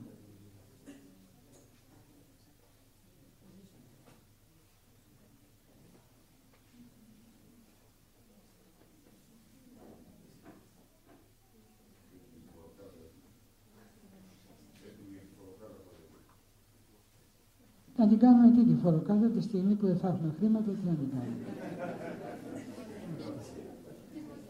Μα μας είπε ξεκάθαρα ο Υπουργός της Οικονομίας, ο κ. Βενιζέλος, μας είπε ότι εκτός από τα εισοδήματα που θα δηλώνουμε, θα φορολογηθούμε και από αυτά που αγοράζουμε.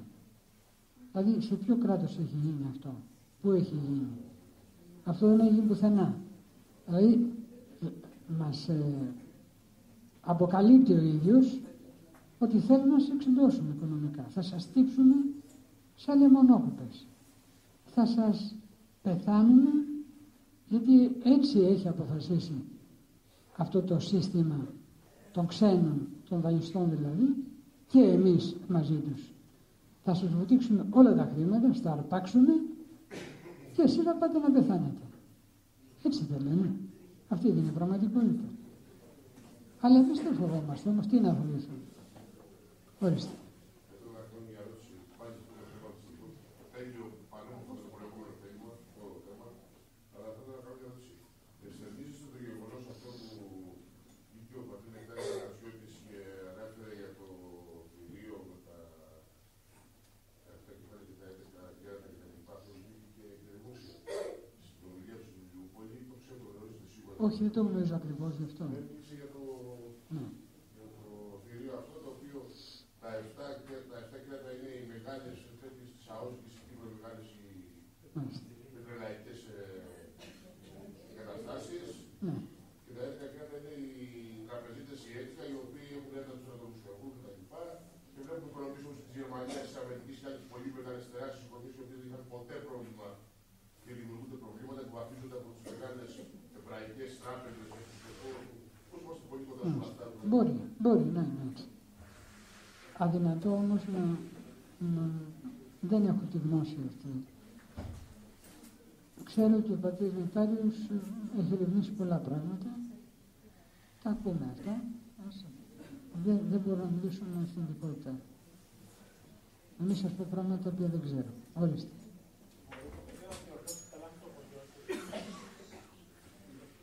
να διορθώσουμε εμείς τα λάθη των γονιών. Μάλιστα. Δεν απαγορεύεται αυτό. Δηλαδή, εάν υπάρχει κλίμα ανάμεσα στους γονείς και στα παιδιά, έχει καλό κλίμα, γιατί να μην πούμε στον πατέρα μας, νομίζω, πατέρα, ότι εδώ κάνεις λάθος. Και να είμαστε και οι μεν και οι δε σε καλή διάθεση, σε ένα καλό διάλογο, ώστε πραγματικά μετά από τον διάλογο, το γόνιμο, ή ενδεχομένως και με τη βοήθεια της προσευχής ή ενός σημαντικού πατέρα, να βρούμε το σωστό. Αλλά το να συζητάμε μεταξύ μας σαν οικογένεια είναι το άριστο αυτό.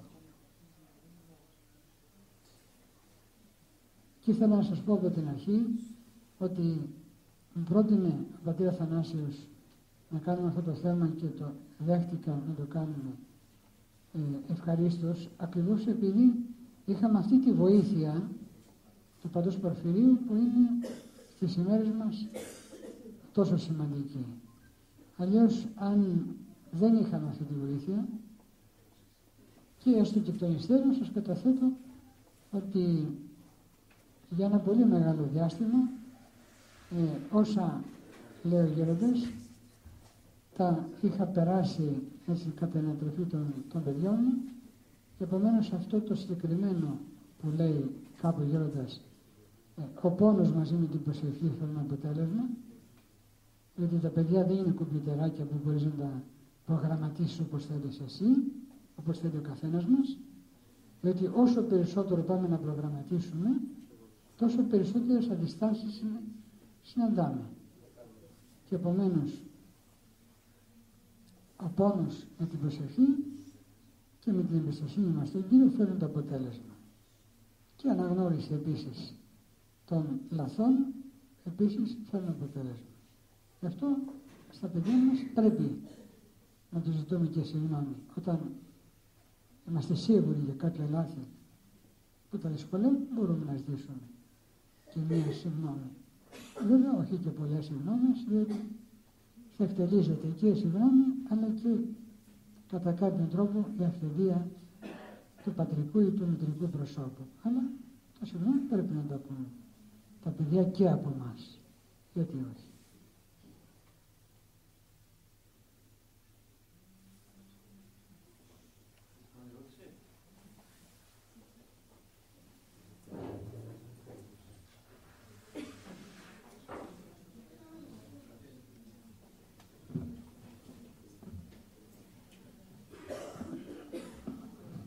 Να ευχαριστήσουμε τον πατέρα Σαράντη.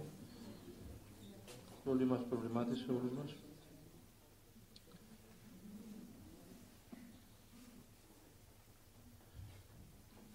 Πράγματι, ο πατήρ Σαράντης στην ανάλυση που έκανε στο γέροντα Πορφύριο, που ήταν ένας θεοφώτιστος όσιος γέροντας και τώρα κλείνει και 20 χρόνια από την νοσία και μισή του,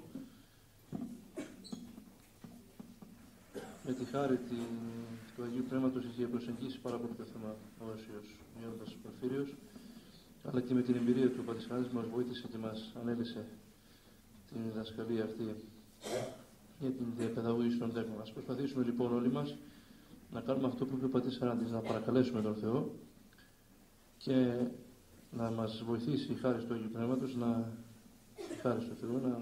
διορθώσουμε τα λάθη μας, τους λάθος χειρισμούς μας, και ας προσευχόμαστε. Ας προσευχόμαστε στον Θεό. Και πολλές φορές αυτό που έλεγε ο γέροντας Πορφύριος ήταν το εξής, ότι αυτό που θες να το πεις στο παιδί, μην το λες στο παιδί, πέσω στην Παναγία, και η Παναγία θα το πει στο αυτί του παιδιού. Δηλαδή, το όπλο μας είναι η προσευχή. Η προσευχή. Και αυτό πάλι που είπα τη Σαράντης, ότι που έκαναν οι πατέρες, η μεσονύκτιος προσευχή, το βράδυ. Να θυσιάσουμε λίγο ώρα, να σηκωνόμαστε, να λέμε την ευχή με το κομμωσινάκι και να έχετε τις χάρες του Θεού. Λίγο, άμα το εφαρμόσουμε αυτό, θα δείτε με την ευχή πάνω του πνευματικού σας, θα δείτε ότι έχει μεγάλη ευλογία και στην προσωπική ζωή, αλλά και στην προκοπή όλης της οικογένειας. Ευχαριστώ εκ βάθους καρδίας τον πνευματικό μας πατέρα, τον πατέρα Σαράντη, που έρχεται κοντά μας όταν τον καλούμε, μας ενισχύει, μας ενδυναμώνει με τις συμβουλές του, με τις εισηγήσεις και ομιλίες που κάνει και μας ενδυναμώνει μέσα σε αυτή τη δύσκολη εποχή. Και εμείς οι νεότεροι κληρικοί, τα πνευματικά του παιδιά, τον έχουμε ως πρότυπο και παράδειγμα, αλλά και ο κόσμος, οι πιστοί αδελφοί, παίρνουν δύναμη και κουράγιο όταν υπάρχουν τέτοιοι πνευματικοί πατέρες που ενισχύουν την πίστη όλων.